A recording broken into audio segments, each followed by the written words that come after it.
I just wanted to kind of go through and kind of show you a way to manipulate things here in T-splines and also be able to go back and manipulate it in Zbrush back and forth. T-splines does a really good job of letting you either grab edges or lots of edges and taking them, or just the faces you might take and pull them out a little bit and just play with it.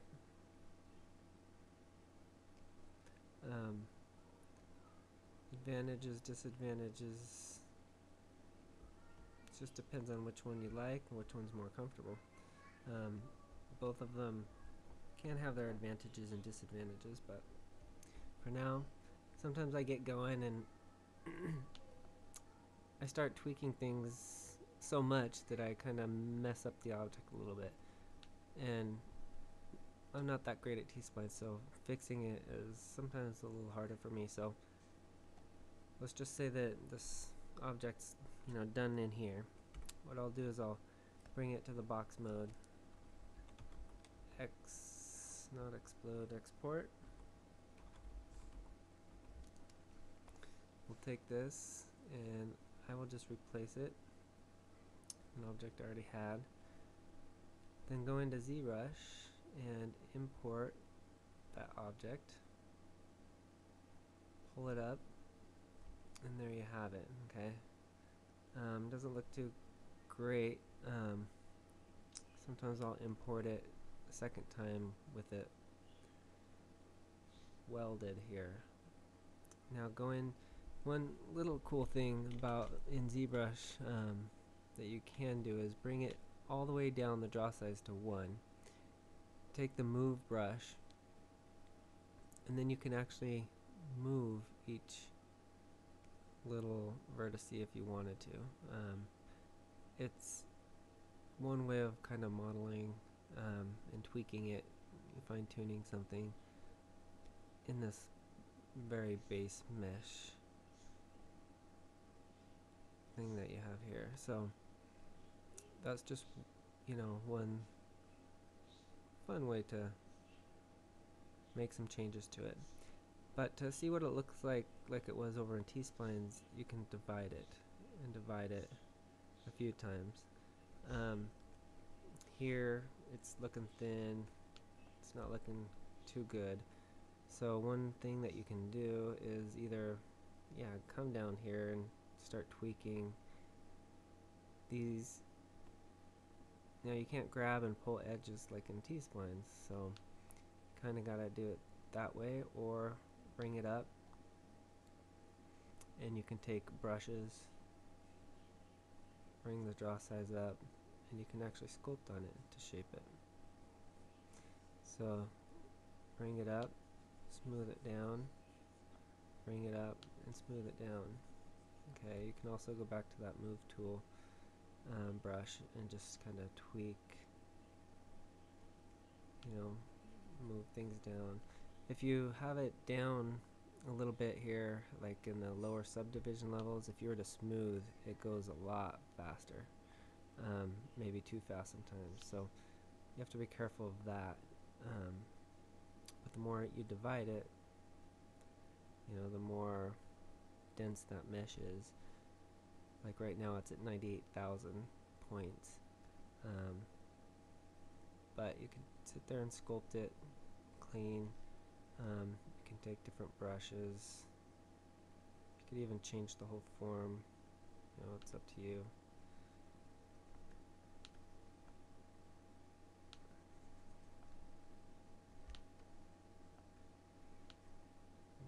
Or if you don't want to, you don't have to. Okay, so you could always take it, tweak it. Sometimes it's just easier to play with or modify in here for me. So anyway, this is obviously not looking too great.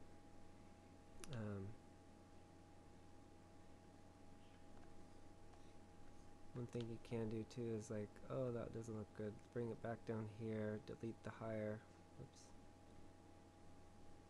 And then redivide it, and it kind of gets rid of all that higher level stuff that you messed up on. But either way, you can sit here and modify and play with it. And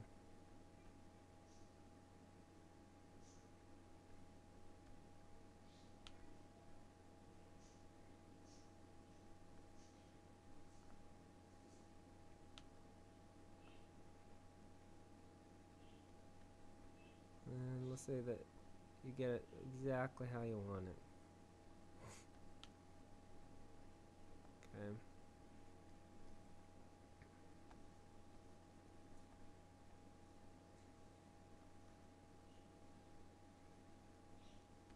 Even round up the top a little bit.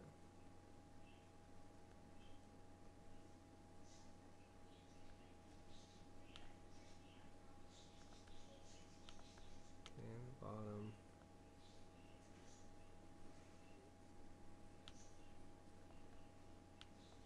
Okay, so let's just say that we're pretty much happy with that. Maybe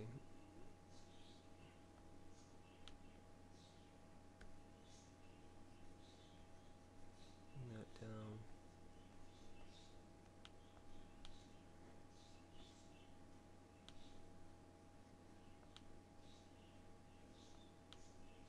Okay.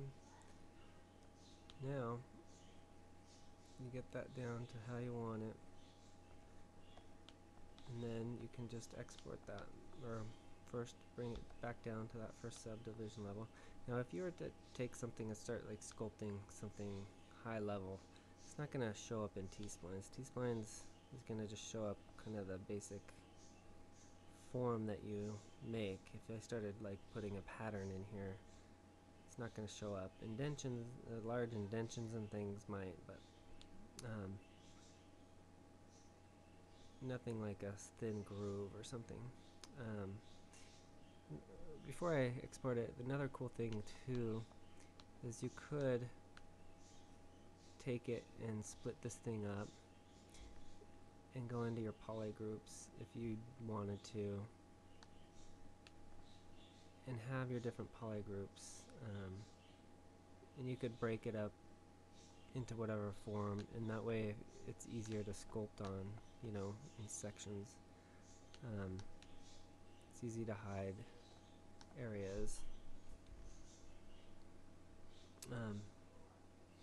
You could sculpt on the different areas. You could freeze borders, pinch borders and things, although it might be a little easier in T-spline sometimes.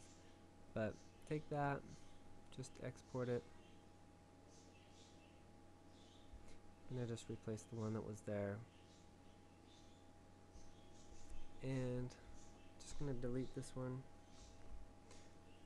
and just import.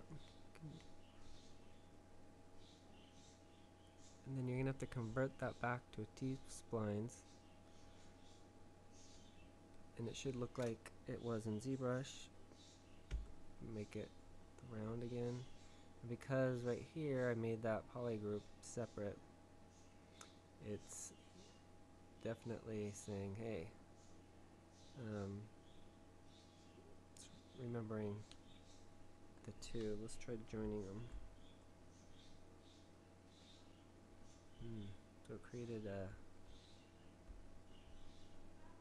object. Interesting. So I just joined them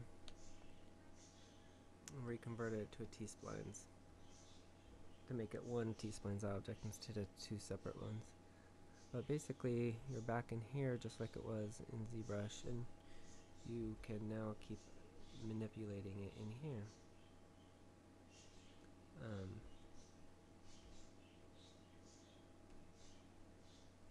But that's just one way to play with Zbrush and T-splines. Hope you found the video enjoyable.